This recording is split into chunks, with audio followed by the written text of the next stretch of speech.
जयपुर से खबर है, गुरुवार को भारतीय उद्योग परिसंघ CII राजस्थान के वार्षिक सत्र का आयोजन किया गया, जिसमें मुख्यमंत्री भजनलाल शर्मा ने मुख्य अतिथि के रूप में शिरकत की और कार्यक्रम को संबोधित किया। इस दौरान मुख्यमंत्री ने युवाओं को निजी क्षेत्र में रोजगार के लिए नियुक्ति पत्र वितरित किए। वहीं महिलाओं को उद्यमिता को बढ़ावा देने के उद्देश्य से वाउचर पत्र भी सौंपे। मुख्यमंत्री ने कहा कि राज्य सरकार युवाओं को रोजगार के अवसर उपलब्ध कराने और महिलाओं को आर्थिक रूप से सशक्त बनाने के लिए लगातार प्रयास कर रही है। उन्होंने उद्योग जगत और सरकार के बीच बेहतर समन्वय पर भी जोर दिया। कार्यक्रम में मुख्य सचिव वी श्रीनिवास, CII के पदाधिकारी और राज्य के विभिन्न उद्यमी भी उपस्थित रहे। आपने देखा होगा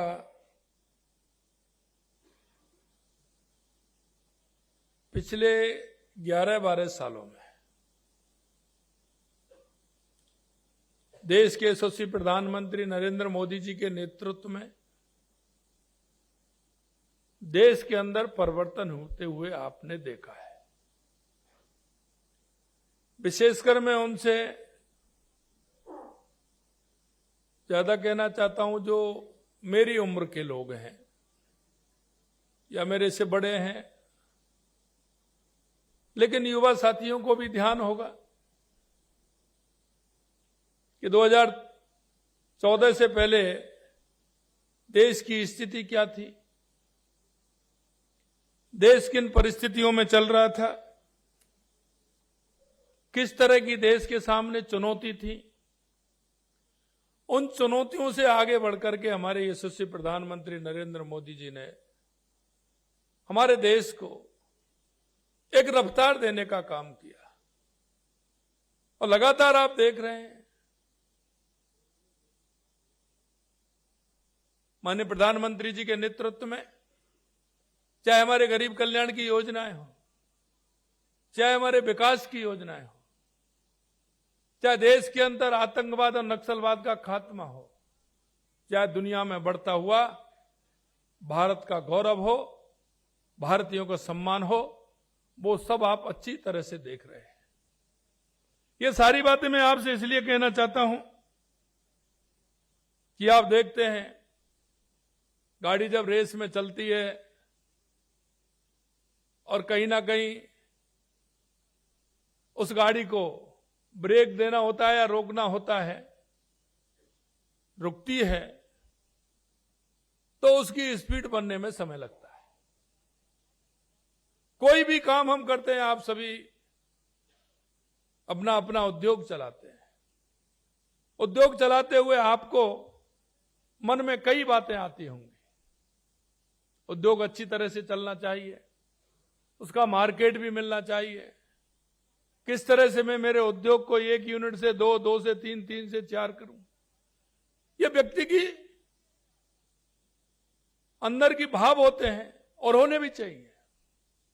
जब तक हमें किसी के प्रति हमारा आगे बढ़ने का लक्ष्य अगर हमारा नहीं होगा तो हम ठहर से जाएंगे। आगे बढ़ने के लिए मन की इच्छा और आकांक्षा भी बहुत आवश्यक है।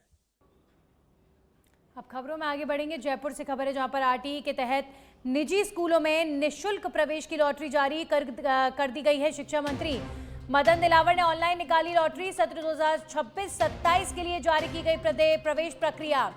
आर्थिक रूप से कमजोर वर्ग के बच्चों को मिलेगा लाभ। इस बार RTE के तहत 6,25,146 विद्यार्थियों ने किया आवेदन। 3,29,165 बालक और 2,95,970 बालिकाओं ने आवेदन किया।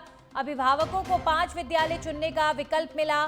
कुल 19,92,357 ऑनलाइन आवेदन न प्राप्त हुए हैं और 17 मार्च को पहले चरण में विद्यालय आवंटन होगा। 17 से 25 मार्च तक दस्तावेज सत्यापन प्रक्रिया चलेगी।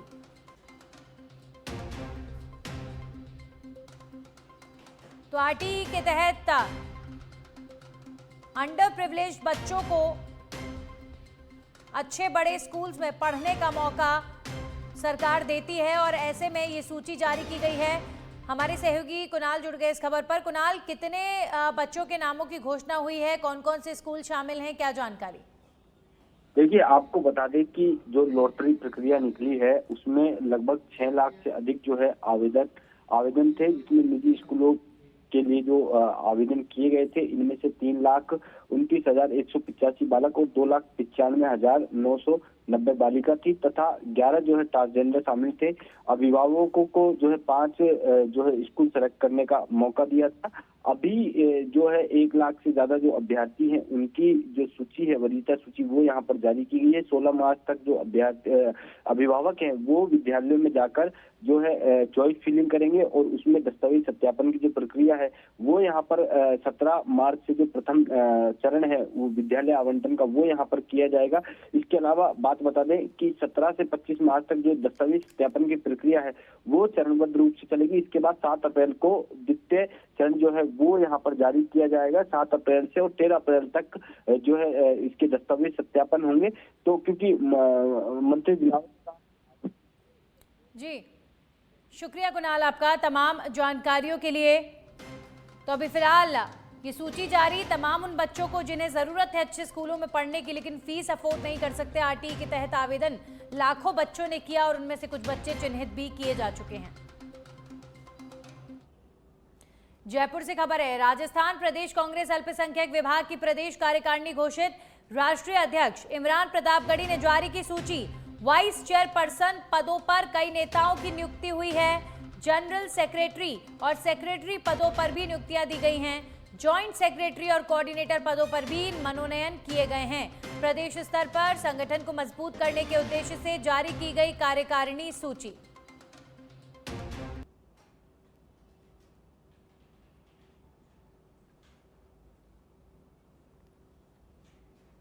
तो राष्ट्रीय अध्यक्ष इमरान प्रतापगढ़ी ने राजस्थान की अल्पसंख्यक मोर्चे की सूची जारी की है। वाइस चेयरपर्सन पदों पर कई नेताओं को नियुक्ति दी गई है।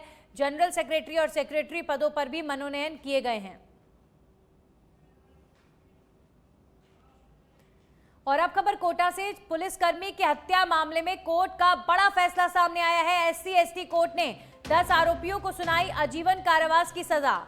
गलाना गांव में फायरिंग कर की गई थी पुलिसकर्मी की हत्या। अब इस मामले में बड़ा फैसला कोर्ट का सामने आया है और आरोपियों को सजा का ऐलान। SC/ST कोर्ट ने 10 आरोपियों को आजीवन कारावास की सजा सुनाई है। टोटल 10 आरोपी इस प्रकरण में शामिल थे। इन 10 के 10 आरोपियों के खिलाफ कोर्ट गया है और स्ट्रिक्ट एक्शन कोर्ट की तरफ से लिया गया है। आजीवन कारावास की सजा इन 10 आरोपियों को सुनाई गई है।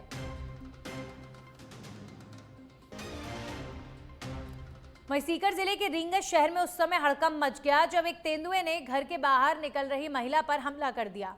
सतभाई स्कूल के खेल मैदान के पास हुई इस घटना में महिला आची देवी गंभीर रूप से घायल हो गई। महिला के शोर मचाने पर स्थानीय लोग मौके पर पहुंचे तो तेंदुआ वहां से भाग गया। घायल महिला को तुरंत अस्पताल में भर्ती कराया गया है, जहां पर उनका इलाज जारी है। घटना के बाद इलाके में दहशत का माहौल और वन विभाग और प्रशासन की टीमें तेंदुए को पकड़ने के लिए रेस्क्यू ऑपरेशन चला रही हैं।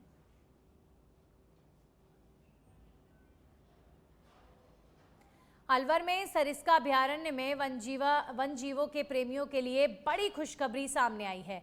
बाघ ST-17 ने 3 शावकों को जन्म दिया है और ये बाघ अपने शावकों के साथ अकबरपुर रेंज क्षेत्र में विचरण करती हुई CCTV कैमरे में कैद हुई है। 2 दशक पहले सरिस्का बाघ विहीन हो गया था।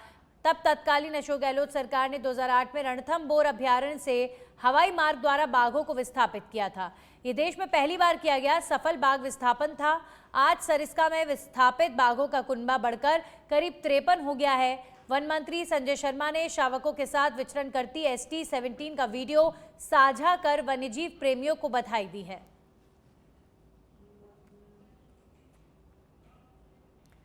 बाड़मेर जिले के नागाड़ा थाना क्षेत्र में उस समय सनसनी फैल गई जब झांक मठ के महंत पारसनाथ का शव मठ के ही पानी के टांके में मिला। सुबह एक भक्त जब टांके से पानी निकालने पहुंचा तो महंत का शव दिखाई दिया, जिसके बाद इलाके में हड़कंप मच गया। सूचना मिलते ही पुलिस, FSL और MOB की जो टीमें हैं वो मौके पर पहुंची और घटनास्थल का निरीक्षण कर जांच शुरू की गई। प्रारंभिक जांच में मामला आत्महत्या का माना जा रहा है। हालांकि पुलिस पूरे मामले की बारीकी से जांच कर रही है।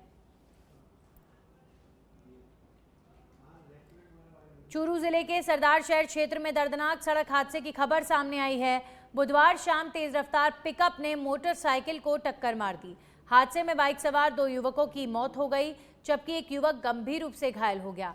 स्थानीय लोगों की मदद से घायलों को राजकीय उपजिला अस्पताल सरदार शहर पहुंचाया गया, जहां पर डॉक्टरों ने 2 युवकों को मृत घोषित कर दिया। बताया जा रहा है कि मृतकों में से एक युवक के घर में शादी का कार्यक्रम चल रहा था। ऐसे में खुशियां पल भर में मातम में बदल गईं। पुलिस ने मामला दर्ज कर जांच शुरू कर दी है। बांसवाड़ा में अपराध और नशे के खिलाफ सख्त कार्रवाई के लिए पुलिस अधीक्षक सुधीर जोशी ने पुलिस लाइन सभागार में क्राइम मीटिंग ली है। बैठक में एडिशनल एसपी नरपत सिंह समेत जिले के सभी डीएसपी मौजूद रहे।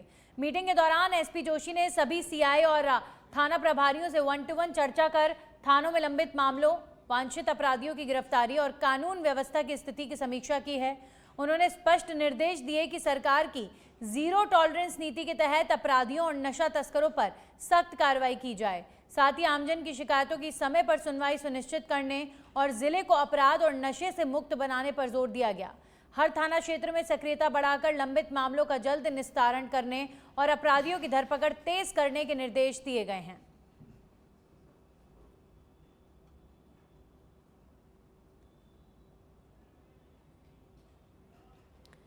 दिल्ली से बड़ी खबर आ रही है। महायुद्ध के बीच केंद्र सरकार का बड़ा फैसला, समन्वय के लिए 3 मंत्रियों की समिति का गठन किया गया है, जिसमें गृह मंत्री अमित शाह की अध्यक्षता में ये जो समिति है वो बनाई गई है। विदेश मंत्री एस जयशंकर और हरदीप सिंह पुरी इस समिति का हिस्सा हैं। समिति मंत्रालयों और राज्यों के बीच समन्वय करेगी। गैस किल्लत और इस ईरान इजराइल अमेरिका वॉर के बीच हो रही भारत की परेशानियों को अब ये समिति देखेगी। केंद्र सरकार और राज्य सरकारों के बीच जो समन्वय है वो ये समिति बनाएगी। जो लोग परेशान हो रहे हैं, गैस किल्लत का सामना कर रहे हैं, इन तमाम मुद्दों को लेकर समाधान ये कमेटी तलाशेगी। और सबसे बड़ी बात की सबसे प्रमुख चेहरे केंद्र सरकार के समिति में शामिल किए गए हैं। गृह मंत्री अमित शाह इस समिति के अध्यक्ष हैं, यानी अब इस गैस किल्लत और इस हाहाकार के समाधान की जो कमान है वो गृह मंत्री अमित शाह के हाथों में आ चुकी है। ये समिति जिसमें विदेश मंत्री एस जयशंकर भी शामिल हैं, मंत्री हरदीप सिंह पुरी शामिल हैं, इसकी अध्यक्षता गृह मंत्री अमित शाह करेंगे। समन्वय के लिए 3 मंत्रियों की समिति का गठन किया गया है। केंद्र और राज्य सरकारों के बीच में कोऑर्डिनेशन बनाए रखने के लिए ये समिति बनाई गई है। ये एक्शन केंद्र सरकार का, ताकि राज्यों को हो रही परेशानियों को केंद्र सरकार दूर करने में मदद कर सके। अब खबरों में आगे बढ़ेंगे। झुंझुनू जिले की बोहाना तहसील के खादवा गांव में जमीन विवाद को लेकर 2 पक्षों के बीच जमकर मारपीट का मामला सामने आया है। बताया जा रहा है कि जमीन को लेकर विवाद के बाद दोनों पक्ष आमने सामने आ गए और लाठी डंडों से एक दूसरे पर हमला कर दिया। इस दौरान हुई मारपीट का वीडियो भी सोशल मीडिया पर तेजी से वायरल हो रहा है। घटना में 4 महिलाओं के घायल होने की सूचना है, जिन्हें उपचार के लिए अस्पताल में भर्ती कराया गया। वहीं पुलिस वायरल वीडियो के आधार पर पूरे मामले की जांच में जुट गई है। सीकर में तरुण खटीक हत्याकांड को लेकर खटीक समाज के लोगों ने प्रदर्शन किया है। होली पर दिल्ली में हुई इस घटना के बाद समाज में भारी आक्रोश फैल गया है। खटीक समाज के लोग खटिकान प्याऊ से कलेक्ट्रेट परिसर तक रैली निकालकर आरोपियों की गिरफ्तारी और उन्हें फांसी की सजा देने की मांग को लेकर विरोध जताते नजर आए। इस दौरान उन्होंने जिला कलेक्टर को राष्ट्रपति के नाम ज्ञापन सौंपकर मामले में कड़ी कार्रवाई की मांग की है। ज्ञापन में समाज ने यह भी मांग की है कि पीड़ित परिवार को आर्थिक सहायता दी जाए और परिवार के एक सदस्य को सरकारी नौकरी प्रदान की जाए। प्रदर्शन में बड़ी संख्या में लोग मौजूद रहे और उन्होंने चेतावनी दी कि अगर उनकी मांगें पूरी नहीं हुई तो खटीक समाज उग्र आंदोलन करने को मजबूर होगा, जिसकी जिम्मेदारी प्रशासन की होगी। पिछले दिनों दिल्ली में तरुण खटीक हत्याकांड जो एक बहुत ही दुर्गम एक घटना हुई है, जिसके विरोध में आज हम खटीक समाज बंधु एकत्रित होकर कलेक्टर कार्यालय पहुंचे हैं। हमने राष्ट्रपति के नाम ज्ञापन दिया है, जिसमें हमारी प्रमुख मांगे यह है कि तरुण खटीक के हत्यारों को फांसी हो एवं उनके परिवार को आर्थिक सहायता दी जाए एवं उनके परिवार के किसी सदस्य। वहीं बांसवाड़ा जिले में गैस किल्लत को लेकर फैल रही अफवाहों के बीच प्रशासन ने स्थिति साफ कर दी है। जिला रसद विभाग ने कहा है कि जिले में घरेलू एलपीजी गैस का पर्याप्त स्टॉक उपलब्ध है और उपभोक्ताओं को घबराने या पैनिक बुकिंग करने की जरूरत नहीं। जिला रसद अधिकारी ओम प्रकाश चौतर ने जानकारी दी कि सोशल मीडिया पर गैस संकट की जो बातें चल रही हैं वह पूरी तरह निराधार हैं। प्रशासन ने कालाबाजारी रोकने के लिए विशेष टीम का गठन किया जो गैस एजेंसियों की औचक जांच करेगी और किसी भी तरह की गड़बड़ी मिलने पर आवश्यक वस्तु अधिनियम के तहत सख्त कार्रवाई की जाएगी। ईरान और इजरायल के बीच चल रहे युद्ध के बीच के अंदर में गैस को लेकर लगातार भारत के अंदर में अफवाहें फैलाई जा रही हैं। लगातार जो विपक्ष की जो पार्टी है वो लगातार है वो कहीं ना कहीं सरकार को घेरने की तैयारी कर रही है। लेकिन इस गैस को लेकर बांसवाड़ा के अंदर में हमारे साथ के अंदर में खास बातचीत करने के लिए रसद अधिकारी है, उनसे बातचीत करेंगे क्योंकि जिस प्रकार से जो गैस है उनकी कालाबाजारी को रोकने को लेकर यहाँ पर कंट्रोल रूम भी स्थापित किया गया है। कंट्रोल रूम 2 शिफ्ट में चलेगा। तो गैस को लेकर क्या प्रतिक्रिया है, हमारे साथ में खास बातचीत करेंगे। साहब, ये गैस को लेकर जिस प्रकार की अफवाह चलाई जा रही है आखिर क्या है पूरा माजरा? ये जो आप स्वयं भी बोल रहे हैं ये अफवाह फैलाई जा रही है, वाकई में अफवाह भी है और इसमें तथ्य कम है, अफवाह ज़्यादा है। और जैसा कि मैंने बताया आपको, सभी सेल्स ऑफिसर्स के द्वारा मेरे को ये आश्वस्त किया गया कि ज़िले में कहीं भी वर्तमान में गैस सिलेंडर की या घरेलू गैस की कोई सप्लाई में कमी नहीं है। जैसे पहले आपूर्ति हो रही थी उतनी ही आज है, लेकिन अफवाहों और पैनिक की वजह से लोग एडवांस बुकिंग कर रहे हैं।